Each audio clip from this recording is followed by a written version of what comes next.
It happened on a gray, soaked afternoon that started like any other. My 11-year-old daughter came home from school, slipped her key into the lock, and it didn't fit.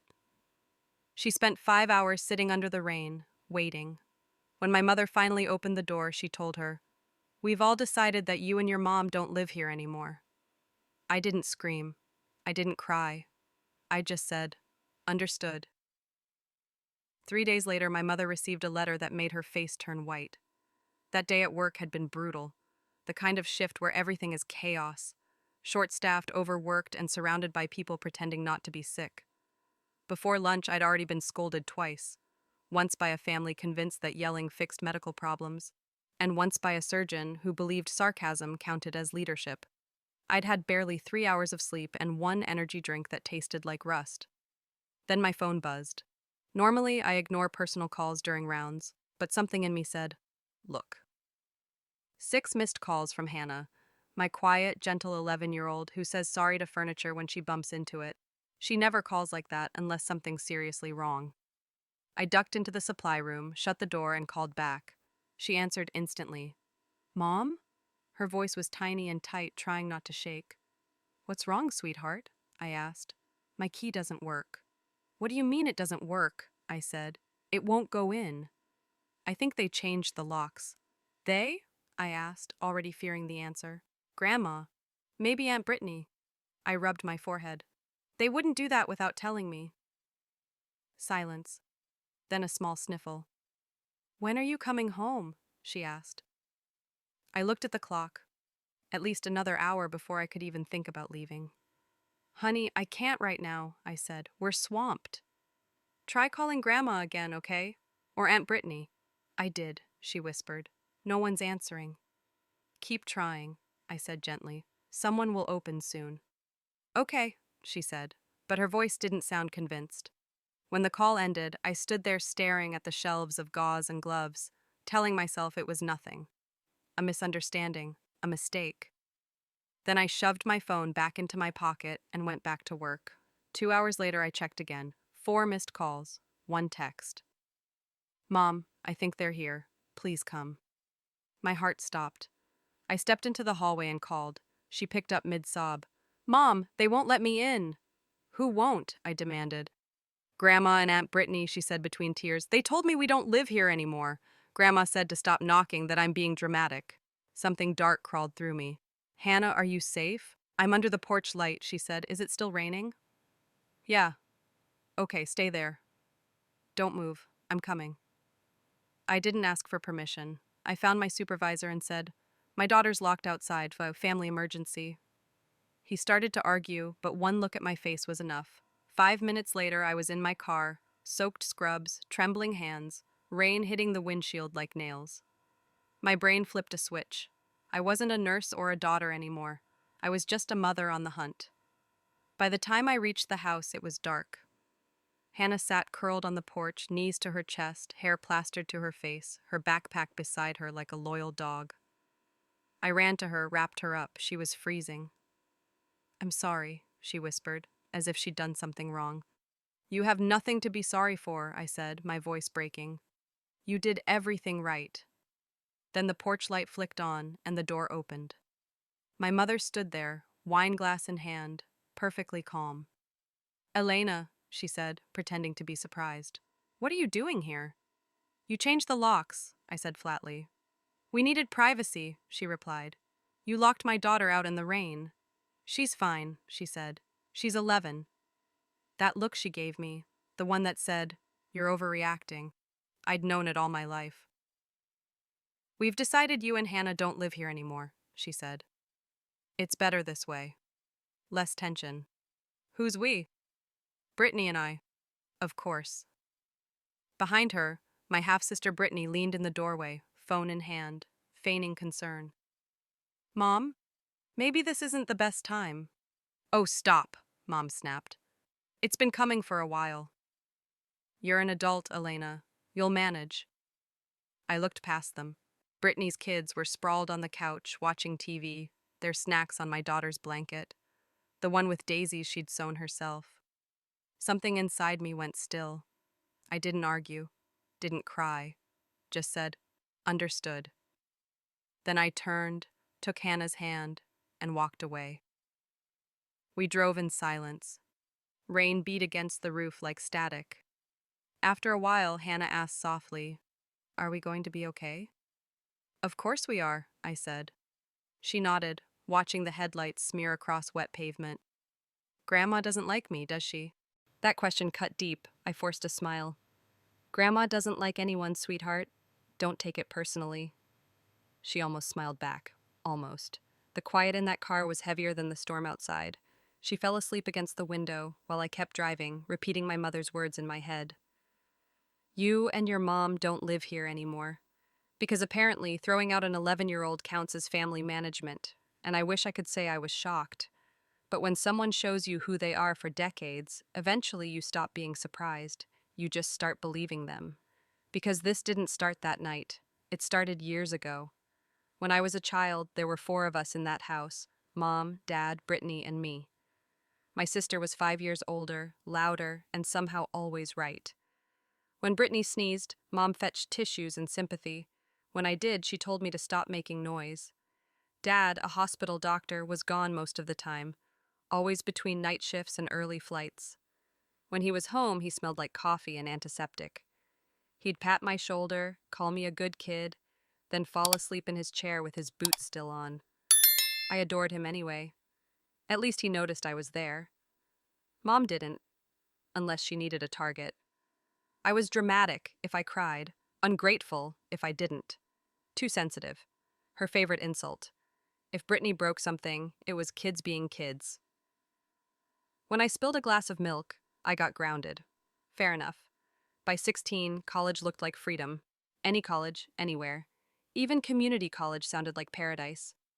Distance, I thought, would fix everything. It didn't. At 19, I met Hannah's father, older, charming, and full of promises. I mistook attention for love. A year later, I was pregnant. 2 years later, he was gone. A job in another state, or maybe another woman. What I remember most is sitting in the kitchen with a positive test in one hand and a half-finished nursing school application in the other, wondering how I'd do both. But you don't think, you just survive. Work, study, raise a child, repeat. We lived in a tiny apartment stacked with textbooks, bills, and takeout boxes, not happy but free. And that was enough. 3 years ago, my father retired. He wanted to make up for lost time. He actually did. He came every week with takeout and stories. Hannah adored him, and he adored her right back. It was the only time our house felt peaceful. Mom hated it. Every visit reminded her that I existed. Then he got sick, fast and unforgiving. She called me late one night, pretending to sound fragile. "He needs help, Elena," she said. Translation: "You're a nurse. Fix it." So Hannah and I moved in. I told myself it was temporary. Those 2 years were the only time that house ever felt like home. Perfect. Here's part 2, the continuation and conclusion of the full English paraphrase, keeping tone, pacing, and structure consistent with part 1 and within the total character limit. Dad was kind, grateful, gentle. I ran the house like a hospital ward: schedules, medication charts, meals, order. Mom floated around like Florence Nightingale, except her uniform was whine and self-pity. When Brittany and her husband Ryan visited with their kids, Mom transformed. She'd host big dinners, glowing with fake warmth, playing the perfect matriarch for the audience. But as soon as they left, the lights went out and she was cold again. 3 weeks ago, my father's body gave up. The funeral flowers hadn't even wilted when the house began to change. Some people fall apart when grieving. My mother redecorated. 3 days after we buried him, she was rearranging furniture, humming to herself, painting his room pale yellow, packing away his books. She said it would be the perfect room for Brittany's kids when they came to visit. Within a week, she'd replaced everything: new bunk beds, toys, family photos, none of my father. I stood in the doorway, still wearing my black dress, and watched her work like she was preparing for a holiday instead of dismantling a life. I wanted to ask how she could do it so soon, but she spoke first. "Brittany and Ryan might stay next weekend," she said cheerfully. "The kids need their own space." I just nodded because arguing with her always felt like drowning. From then on, Brittany's family was there almost every weekend. They had their own laughter, their own keys, their own claim to the space. Somehow, Hannah and I, who actually lived there, became visitors. Mom called it healing. We were given the smallest room down the hall, two beds pressed against opposite walls. Mom called it cozy. I called it what it was, a warning. One night I overheard her whispering to Brittany in the kitchen. "Rent's outrageous these days," she said. "It makes sense for you to live here full time. We'd all save money." Then quieter. "Elena probably won't stay much longer. She was only here for her father." I stood there holding my mug of tea, realizing she was already writing us out of her life. When I confronted her the next day, she smiled that same smile I'd grown up hating. "You said you were here for your dad," she said. "He's gone now. You have your job. It's time to move on. Move on. Like grief was something you rented by the week." A few days later, my dad's lawyer, Jonathan Wells, called. "Just some papers to finalize," he said. I assumed insurance documents. Instead, he handed me a folder. "Your father placed the house in a living trust," he explained. "He wanted to make sure it went to you and Hannah." "It's legally yours," I froze. "You mean it's in your name," he said gently. "Your mother isn't listed anywhere."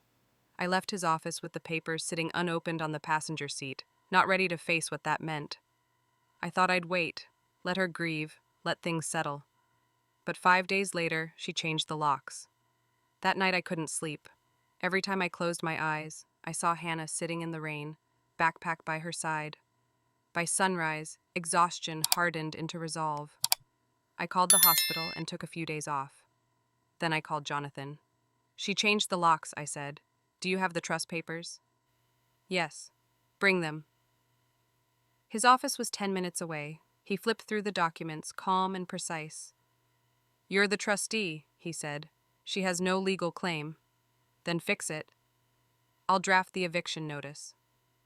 "Give me 20 minutes." He typed, printed, sealed, and handed it over. The ink was still warm. An hour later, we were parked near the house. The rain hadn't stopped. Hannah was safe with a friend. I wasn't letting her see this. Jonathan walked up the driveway, umbrella in one hand, envelope in the other. I stayed in the car, watching. Mom opened the door almost instantly, all attitude and arrogance. Jonathan spoke calmly, handed her the envelope. She didn't take it seriously, not at first. Then she read the words. Her expression cracked. Brittany appeared behind her, pretending to be horrified. She grabbed the papers, read a few lines, and started shouting. Jonathan didn't flinch. He said something polite, probably the legal equivalent of "you've been evicted," and walked back to the car. Mom yelled something after him, but the rain swallowed it. "It's served," he said quietly, sliding into the seat beside me. The drive back was silent. I expected satisfaction, but all I felt was air, like I could finally breathe again. Not victory, just oxygen. Jonathan said she'd try to fight it. "Let her," I replied. "I'll be disappointed if she doesn't." Back at my friend's apartment, Hannah looked up from her coloring book. "Did you talk to him?" she asked. "Yeah." "Are we going home?" "Soon," she nodded. "Grandma's going to be mad." "She's been mad since the 80s, I said. "She'll survive." Hannah laughed, the first real laugh in weeks. That was when I decided that was the sound I'd protect at any cost. The next few days blurred together. Paperwork, court dates, rain. Jonathan called. "She's hired a lawyer." "They're claiming you fabricated everything." "Of course they are," I said. "It's what she does." He filed for emergency possession. I'd already filed a police report describing how my mother had locked my daughter outside in the rain. The officer who took it looked disgusted. "That's neglect," he said. "You did the right thing." 2 days later, a judge signed the order. The court dismissed my mother's attorney's motion instantly. "The sheriff's office will enforce possession," Jonathan told me, "probably within the week." The morning of the eviction came faster than I expected. I woke before sunrise, nerves buzzing. The sky looked metallic again, gray, heavy, waiting. I made coffee strong enough to melt a spoon and read Jonathan's message. 10 a.m. enforcement, standard procedure. I told Hannah I had errands. I didn't want her to see it. No child should watch their family be escorted out by deputies. When I arrived, 3 cars filled the driveway. Mom's, Brittany's, Ryan's. Of course, they'd all show up for the drama. 2 deputies stood at the door already. From the sidewalk, I could hear voices. Mom's high and angry, Brittany's tearful, Ryan's blustering. The door opened. Mom appeared, hair perfect, expression pure outrage. She pointed at me like I was the devil himself. "She's the one!" She forged everything. The deputy didn't even look at me. "Ma'am, we have a court order," he said, firm but calm. Brittany raised her phone like she was filming. "You can't throw out a widow?" she cried. Ryan folded his arms and muttered something about rights. The deputies explained that they had 15 minutes to collect essentials and leave. Mom laughed, the brittle kind that sounds like breaking glass. "You can't be serious." But they were. They stomped around the house, arguing, crying, slamming doors. Mom repeated, "This is my home," like saying it would make it true. I stood halfway up the walkway, hands in my pockets, rain on my face, saying nothing. Brittany came out first, clutching clothes and 2 framed pictures, one of her kids, one of Dad, stolen from his office. I almost said something but stopped. Not my circus anymore. Ryan followed, glaring at me like I'd ruined his life. Mom came last. She paused at the threshold, eyes bright with fury. "I hope you're proud," she said. I wasn't. I was just tired. She walked past without another word. The deputies closed the door behind her. One handed me the keys. "It's yours now," he said. 3 words that weighed more than I expected. When their cars finally pulled away, I stood there in the drizzle, staring at the quiet house, the place that had been both cage and battlefield. I went inside. The air smelled like wine and dust. A half-full glass sat on the counter, a jacket over a chair. It looked like people had simply vanished mid-scene. I opened every window, letting the rain-soaked air drift through. For a moment, I thought I heard Dad's voice. "You did what you had to." That evening, I picked up Hannah. She climbed into the car and smiled at the boxes in the back. "Are we moving again?" she asked. "Home," I said. When we walked through the door, the house echoed. She ran from room to room, touching everything. "This is ours again," she said. "Yeah," I whispered. "It always was." 6 months later, peace finally feels normal. We haven't heard from them. No calls, no texts, no surprises. I blocked every number. I still hear bits of gossip. Small-town whispers travel fast. Mom moved in with Brittany and Ryan after the eviction. That lasted a month before everything exploded. Mom started redecorating their home. New furniture, new rules. Ryan left after she locked him out one night. Now Mom and Brittany live together again, 2 women competing for air. Their fights even made it onto Facebook comments. Someone screenshotted it and sent it to me. Mom was selling Brittany's dining set. Brittany commented, "You don't even live here." Perfect symmetry. As for us, we're good. Hannah's helping me in the garden. She says plants grow better when you stop yelling at them.